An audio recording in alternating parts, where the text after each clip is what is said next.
जय कुलदेव। कुलदेव पे तुस जिन्ना तुस मनगे उन्ना तुसें बेनिफिट होग। तो एक मैं अज करना कि सारे कि जेह्ड़ा भी कार्य करना देवते भी मनना चाहिए, कुलदेव पे मनना चाहिए। एक पहले ये कार्य करना चाहिए जिस वेले तुसें सुत्ते दे उठना पहले अपने देवते मत्था टेकना, कुलदेवते मत्था टेकना। ओहदे बाद च के जेह्ड़ी भी घरै च कोई भी चीज़ बना दी पहले देवते दसनी। ओहदे बाद च केह् करना चाहिए तुसें ते गवे रुट्टी पहली रुट्टी गवे देनी चाहिए, काएं देनी चाहिए, कुत्ते देनी चाहिए। और जो भी है कोई भी मंगना का घर आवे उसी कदें भी अपने नायरी कोला इ'यां वो नहीं करना कि साढ़े घर किश भी नहीं है, सब कुछ देना चाहिए।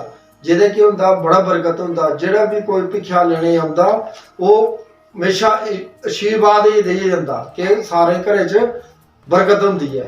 ये मैं तुसें अज्ज दी वीडियो लगा सनान। ये वीडियो जिन्ना भी तुस अग्गें चलागे इन्ना तुसें बेनिफिट होग। ते जय कुलदेव।